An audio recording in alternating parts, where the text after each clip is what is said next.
enaknya punya kebun sayur sendiri, bisa panen tiap hari. Assalamualaikum, halo guys. Kali ini aku mau panen lagi guys.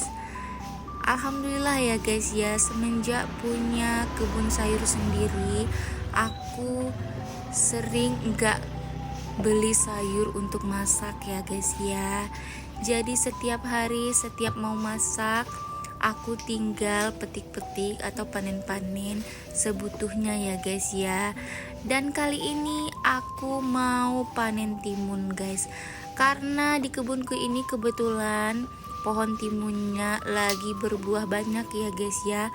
Karena memang masa buahnya dan masa tumbuh timunnya lumayan lama, jadi aku bisa panen berkali-kali guys. Dan ini aku lagi milih-milih timun guys. Kenapa aku sering panen timun? Karena kalau timunnya enggak dipanen takutnya busuk di pohonnya ya guys ya.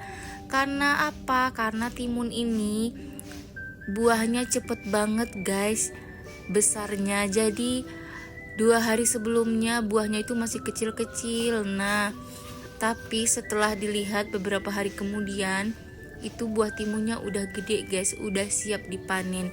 Dan kalau nggak ada yang manen, kasihan ya guys ya kalau timunnya dianggurin aja.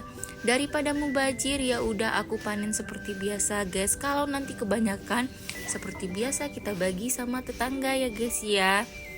Dan ini timunnya juga bisa dijadikan sayur ya guys ya.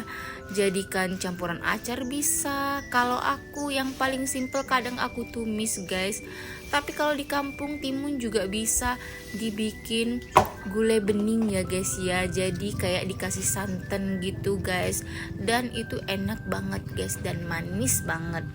Dan ini dia timunnya guys, ada yang nggak kelihatan dan dia bersembunyi di bawah guys karena ketutupan sama pohon tomat juga ya guys ya. Di sini tuh lihat guys, timunnya memang udah siap panen dan ini udah lumayan banyak aku manennya ya guys ya.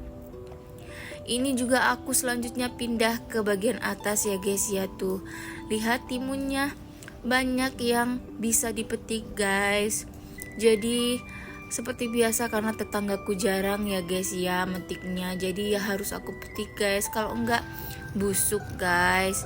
Lihat, ini timunnya sebenarnya sebentar lagi bisa aja mau mati ya guys ya. Karena apa? Karena timun ini udah hidupnya lumayan lama dan pohonnya udah mulai menguning ya guys ya. Dan itu lihat guys, ada yang busuk guys karena nggak dipanen ya guys ya. Dan ini selanjutnya aku pindah ke pohon timun yang di samping guys. Dan ini kelihatan ya guys, pohon timunnya udah tidak subur karena udah lumayan lama hidupnya, jadi dia udah mau mati guys. Tapi buahnya tetap masih ada ya guys ya. Sebentar lagi mungkin aku udah nggak bisa lagi panen timun ya guys ya, karena kami akan ganti pohon yang baru karena pohon timunnya udah tidak memproduksi lagi guys. Dan ini lihat timunnya ada di mana-mana guys. Jadi enak banget ya guys kalau punya kebun. Nanti sebentar lagi akan kami ganti pohon tanaman yang ada di kebun kami ini. Jadi setelah semuanya udah diberesin, kami akan nanam tanaman baru guys. Jadi lihat perkembangan kebun miniku ini ya guys ya. Dan kali ini aku lumayan banyak dapet timunnya ya guys ya. Dan inilah hasil dari panen aku kali ini guys. Nah, ini dia hasil panennya ya guys ya. Alhamdulillah. Oke, sampai di sini vlog aku kali ini. Terima kasih yang sudah nonton. Assalamualaikum.